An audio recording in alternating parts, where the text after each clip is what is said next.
చర్చిలకు వెళ్తూ ఉంటారు కానీ అన్యుల్లాగా చేస్తూ ఉంటారు, అన్యుల్లాగా పద్ధతులు పాటిస్తూ ఉంటారు. కొంతమంది శకునాలు పాటిస్తూ ఉంటారు. దేవుని స్తోత్రం, హల్లెలూయా.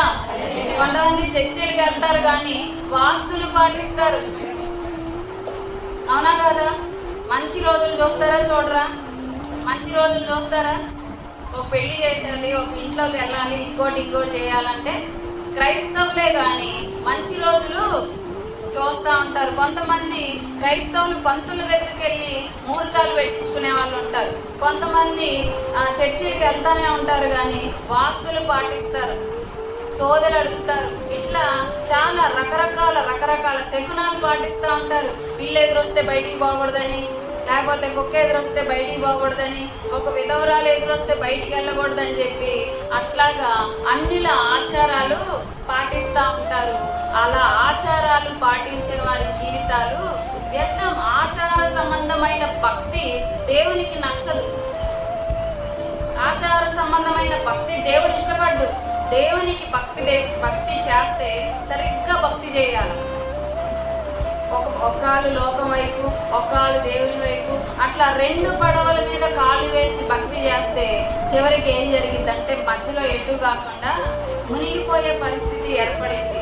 ఇట్లాగా మంచి రోజులు చూసుకోవడం, వాస్తులు పాటించడం, రకరకాలటువంటి అవన్నీ చేసుకుంటా మంత్రాల దగ్గరికి తిరగడం, క్రైస్తవులే మంత్రాల దగ్గరికి తిరగడం, తంత్రాల దగ్గరికి తిరగడం, ఇలా తిరిగి చివరికి శాపాన్ని తెచ్చుకొని జీవితాలను భ్రష్ట స్థితికి చాలా మంది నడిపించుకుంటా ఉంటారు. దేవునికి స్తోత్రం, హల్లెలూయా. అవునా కదా? ఉన్నారా లేదా? మనలోనే, మన సంఘంలోనే, మన సమాజంలోనే క్రైస్తవులే ఆదివారం చర్చికి వెళ్ళే వాళ్ళే కానీ అన్యాచారాలు పాటిస్తూ ఉంటారు. ఆదివారం వస్తే మంచిగా దనదన రెడీ అయిపోయి బైబిల్ తీసుకొని చర్చికి వెళ్ళి వచ్చినంత మాత్రాన భక్తురాలు అయిపోతావా? భక్తులు అయిపోతావా అంటే భక్తులం అయిపోము. ఒక యంత్రంలాగా చర్చికి వెళ్ళి వస్తే మనం భక్తులం ఎలా అవుతాం? చాలా మంది చర్చిలకు వెళ్తారు కానీ వాళ్ళ జీవితాలు సరిగ్గా ఉండవు. ఆచార సంబంధంగా భక్తి చేస్తూ ఉంటారు, యాంత్రికమైన భక్తి చేస్తూ ఉంటారు. భక్తి, సరైన భక్తి మనం చేస్తే మన ద్వారా దేవుడు కదులుతాడు. కానీ సరైన భక్తి ఈరోజు క్రైస్తవుల్లో కరువైపోయింది కాబట్టి దేవుని రాజ్య విస్తరణ అట్లాగా అణిచివేయబడింది. దేవునికి స్తోత్రం, హల్లెలూయా. క్రైస్తవులే కానీ క్రీస్తు లేని జీవితాలని చాలా మంది జీవిస్తూ ఉంటారు. దేవుని బిడ్డలు మనం చెప్పుకుంటా ఉంటారు కానీ నిజంగా దేవుని బిడ్డలకు తగ్గట్టుగా వాళ్ళ జీవితాలు ఉండవు. దేవుడు ఏం చెప్తా ఉన్నాడంటే దైవభక్తి గలవారమని చెప్పుకొని స్త్రీలకు తగ్గట్టుగా మన బ్రతుకు ఉండాలని చెప్పి దేవుడు చెప్తా ఉన్నాడు. కొంతమంది చర్చిలకు వెళ్తారు కానీ వస్త్రధారణ మారదు, కొంతమంది చర్చిలకు వెళ్తారు కానీ బతుకు మారదు, కొంతమంది చర్చిలకు పోతారు కానీ మాట మారదు. ఎట్లా పడితే అట్లా నోటికి వచ్చినట్టు మాట్లాడుతూ ఉంటారు. మనం చూడొచ్చు యాకోబు పత్రిక 1వ అధ్యాయం 26వ వచనం కనుక మనం చూస్తే అక్కడ ఒక మాట ఉంటుంది, చదవండి. యాకోబు పత్రిక 1వ అధ్యాయం 26వ వచనం.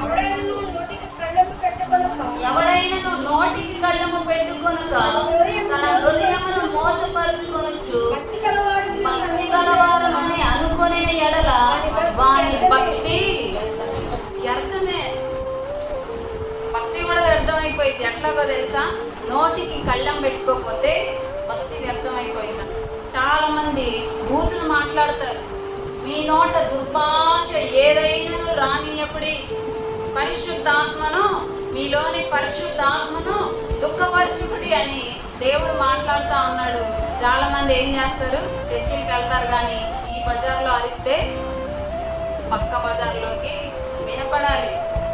అంత టాలెంటెడ్ పర్సన్స్ ఉన్నారు. చర్చికి వెళ్ళే వాళ్ళే, భక్తులే, దేవుని భక్తులే, ప్రార్థనలకు వెళ్ళే వాళ్ళే, ఎక్కడ ఫోటో ఉంటే అక్కడికి వెళ్ళే వాళ్ళే, ఎక్కడ ప్రార్థన ఉంటే అక్కడికి వెళ్ళే వాళ్ళే, భక్తిగా ముసుగేసుకొని వాక్యం వినేవాళ్ళే.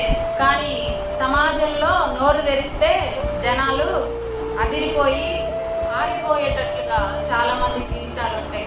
మన మాటలు ఎలా ఉండాలో తెలుసా? మృదువైన మాటలు మనలో ఉండాలి. కొంతమంది కత్తిపోటు వంటి మాటలు కలవారు కలరు అని చెప్పి బైబిల్ చెప్తా ఉంది. కొంతమంది మాట్లాడితే చచ్చిపోవటమే, ఇంకా కత్తిపోట్లే కొంతమంది నోరు తెరిస్తే అలాగా ఉంటుంది.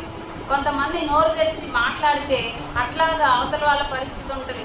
కొన్నిసార్లు మాటలతో మనుషుని చంపేయచ్చు, అవునా కదా? కొన్నిసార్లు భర్త తిట్టాడనో, లేకపోతే అవతల తిట్టిందనో, ఇంకొక ఏదో అనిందనో, ఇంకొక అనిందనో కొంతమంది ఆత్మహత్య చేసుకొని చనిపోయే వాళ్ళు లేదా? ఉన్నారా లేదా? దేవునికి స్తోత్రం. అర్థమవుతుందా? అర్థమవుతుందా? కొంతమంది అట్లాంటి వాళ్ళు ఉన్నారా లేదా? ఉన్నారు కదా. మాటలతో మనుషుల్ని చంపేస్తారు కొంతమంది, మాటలతో మనుషుల్ని కృంగదీస్తారు కొంతమంది, మాటలతో మనుషుల్ని నిరాశ ఊబిలోకి నెట్టేస్తారు కొంతమంది, మాటలతో మనుషుల్ని హింసిస్తారు కొంతమంది. అయితే ఒక క్రైస్తవుని మాటలు అలా ఉండొచ్చా? నోటికి కళ్ళెము లేని భక్తి వ్యర్థం. భక్తి చేసిన దేవుడికి నచ్చలేదు. నీ మాటలు పరిశుద్ధంగా ఉండాలి, నీ మాటలు జీవదాయకంగా ఉండాలి, నీ మాటలు అనేకుల్ని రక్షించేవిగా ఉండాలి, నీ మాటలు అనేకుల్ని ఆకర్షించేవిగా ఉండాలి, చచ్చేవాడిని కూడా బ్రతికేటట్లుగా నీ మాటలు ఉండాలి. కానీ బతికి మంచిగా సాగుతున్న వాళ్ళని చంపేసేటట్లుగా నీ మాటలు ఉండకూడదు. కొంతమంది ఏం చేస్తారంటే లేని వార్తలు పుట్టిస్తూ ఉంటారు, ఏమీ పని ఉండదు. లేచిన కాడ నుంచి ఇక మొత్తం అన్న అరుగు మీద కూర్చొని అట్లాగే అని ఇదే పనిలో చాలా మంది జీవితాల్ని కొనసాగిస్తూ ఉంటారు. అలా ఉండే వాళ్ళ వల్ల ఏమైనా ఉపయోగం ఉందా? వాళ్ళు నిజంగా చేశారా లేదా నీకు తెలుసా? నువ్వేమైనా సీసీ కెమెరాలు పెట్టి చూసావా? లేకపోతే నువ్వేమైనా వాళ్ళ ఇళ్ళకి వెళ్ళి ఏమైనా తొంగి చూసావా? తెలియదు. లేని వార్త చెవికి ఏది వినపడితే అది అందరికీ స్ప్రెడ్ చేసి వాళ్ళ పరువు తీసి చివరికి వాళ్ళు చచ్చిపోయేటట్లుగా కొంతమంది చేస్తారు. దేవుని స్తోత్రం. హల్లెలూయా. అలాగుండొచ్చా మనం? అలా ఉండకూడదు. ఒక క్రైస్తవుల జీవితం అలా ఉండకూడదు. లేని వార్త పుట్టించేవాడు శాపగ్రస్తుడు. ఈరోజు చాలా మంది ఈ శాపం నాకెందుకు, అసలు ఈ శాపం నాకెందుకు ఈ దరిద్రం, అసలు నా బతుకులో ఎందుకు శాంతి సమాధానం లేదు, అసలు ఏది దుర్భరమైన బ్రతుకు అని అంటే ఎక్కడో ఏదో లోపం జరుగుతుంది. ఒకవేళ లేని వార్తలు పుట్టిస్తున్నావేమో నువ్వు శాపగ్రస్తురాలివి అవుతావు. శాపగ్రస్తంగా నీ జీవితం కొనసాగించబడింది. కాబట్టి ఎలా ఉండాలి? మన నోరు జీవదాయకంగా ఉండాలి. మన మాటలు ఎలా ఉండాలంటే ఉప్పు వేసినట్టుగా ఉండాలి. ఉప్పు వేస్తే కూరలో ఏమొస్తుంది? రుచి వచ్చింది. ఉప్పు వేయకపోతే టేస్ట్గా ఉంటుందా? ఉప్పు లేకుండా కూరలు తింటారా? తినలేదు. మన మాటలు ఎలా ఉండాలంటే ఉప్పు వేసినట్లుగా ఒక క్రైస్తవుల మాటలు ఉండాలి, ఒక క్రైస్తవుల బ్రతుకు ఉండాలి. మనం వేసే వస్త్రం, మన కట్టు, మన బొట్టు, మనం నడిచే విధానం, మన మాట ప్రతిదీ కూడా క్రీస్తును లోకానికి పరిచయం చేసేటట్లుగా ఉండాలి. మన భక్తి ఇతరుల్ని ఆకర్షించేటట్లుగా ఉండాలి. ఇతరుల్ని ఆకర్షించేటట్లుగా మనం భక్తి చేయాలి. దేవుని ప్రసన్నతను అనుభవించేటట్లుగా మనం భక్తి చేయాలి. కొంతమంది భక్తి చేస్తారు కానీ పైకి భక్తి గలవారులాగా కనపడతారు కానీ దేవుని శక్తిని వారు ఆశ్రయించిన వారై ఉంటారు. పైకి భక్తుల్లాగా అందరూ కనపడతారు కానీ అట్లాంటి వాళ్ళ వల్ల ఉపయోగం ఉందా? పైకి భక్తి గలవారిలాగా కనపడే వారి ద్వారా ఎలాంటి ఉపయోగం ఉండదు. భక్తి చేస్తే దైవిక శక్తిని పొందుకునేటట్లుగా ఉండాలి. దేవుని శక్తి చేత మనం నింపబడాలి. సరిగ్గా ఒకడు భక్తి చేస్తే అతని ద్వారా దేవుడు కదులుతాడు. సరిగ్గా ఒక స్త్రీ కానీ పురుషుడు కానీ ఎవరైనా కానీ సరిగ్గా భక్తి చేస్తే వారి ద్వారా దేవుడు కదులుతాడు. నువ్వున్న సమాజంలో కదులుతాడు, నువ్వున్న కుటుంబంలో కదులుతాడు, నువ్వున్నటువంటి గ్రామంలో కదులుతాడు. ఒక స్త్రీ ద్వారా దేవుడు కదిలి గొప్ప ఉజ్జీవాన్ని దేవుడు తీసుకురాడా? సరిగ్గా భక్తి చేసే వాళ్ళు ఉంటే వారి ద్వారా దేవుడు కదులుతాడు. మనం ప్రార్థన చేస్తే దేవుడు అద్భుతాలు చేస్తాడు. మనం ప్రార్థన చేస్తే దేవుడు గొప్ప కార్యాలు చేస్తాడు. మనం ప్రార్థన చేస్తే దేవుడు సమస్తాన్ని కూడా సమకూరుస్తాడు. కాబట్టి మనం ఏం చేయాలి? ప్రార్థన చేయాలి, భక్తి చేయాలి, దేవునికి భక్తి చేయాలి, దేవునితో అనుసంధానమై బ్రతకాలి. కానీ చాలా మందిలో భక్తి కరువైపోతా ఉంది. దేవుని కార్యాలు కావాలి కానీ సరిగ్గా దేవునికి సమీపంగా మాత్రం వెళ్ళదు. కార్యాలు ఎంతమందికి కావాలి? ఎంతమందికి దేవుని కార్యాలు కావాలనే వాళ్ళు చేయొద్దండి. దేవుని కార్యాలు కావాలి, దేవుడిచ్చే ఆశీర్వాదం కావాలి, దేవుడిచ్చే బహుమానం కావాలి, అన్నీ కావాలి. దేవుడిచ్చే అన్నీ కావాలి. అయితే అన్నీ కావాలంటే మనం ఏం చేయాలి? సరిగ్గా భక్తి చేయాలి. ఈరోజు ఇక్కడున్న వారిలో సమస్యలతో చాలామంది ఉండుండొచ్చు, శాపాన్ని అనుభవిస్తూ ఉండుండొచ్చు, మనసులో ఎంతో వేదన, బయటికి చెప్పుకోలేని సమస్యలతో బాధపడతా ఉండుండొచ్చు.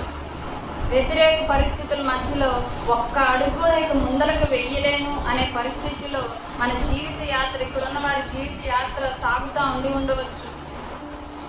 పైకి నవ్వు పులుంకొని కొంతమంది తిరుగుతూ ఉంటారు. ఇంట్లో ఎన్నో సమస్యలు, ఎన్నో ప్రతికూల పరిస్థితులు, అప్పులు, ఆర్థిక ఇబ్బందులు, సమస్యలు, శోధనలు, రకరకాల పరిస్థితులు గుండా ప్రయాణం చేస్తూ ఉంటారు. అయితే అవన్నీ తొలగిపోవాలి అని అంటే మనం ఏం చేయాలి? దేవునికి భక్తి చేయాలి.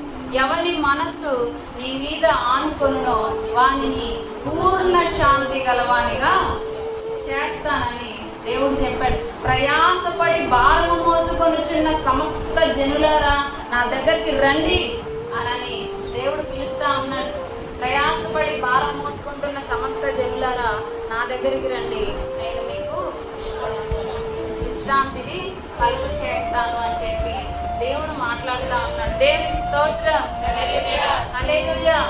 మనం ఏం చేస్తాం? సమస్యలు వస్తే మనుషుల దగ్గరికి వెళ్ళి చెప్పుకుంటాం, మనుషుల దగ్గరికి వెళ్ళి పంచుకుంటాం, గంటలు గంటలు వాళ్ళతోటి వీళ్ళతోటి. అసలు నాకు ఎంత శ్రమలో తెలుసా, అసలు నేను ఎంత బాధల్లో ఉన్నానో తెలుసా, అసలు నా పరిస్థితులు ఎంత వ్యతిరేకంగా ఉన్నాయో తెలుసా, అసలు నేను కాబట్టి అని భరిస్తున్నా, అసలు నేను కాబట్టి అని సహిస్తున్నా, అసలు నేను కాకుండా నా స్థానంలో ఇంకొకరు ఉంటే ఎప్పుడు చచ్చిపోయే వాళ్ళు, బతికుండే వాళ్ళు కాదు అని చెప్పి మనుషులకు చెప్పుకుంటా ఉంటారు. అయితే మనుషులకు చెప్పుకోవటం వల్ల ఏదైనా ఉపయోగం ఉందా? ఏ మాత్రం ఉపయోగం ఉండదు. అదే సమయం జీవము కలిగిన దేవుని పాదాల దగ్గర కనుక మనం వెచ్చిస్తే ఆయన మనల్ని ఆశీర్వదిస్తాడు.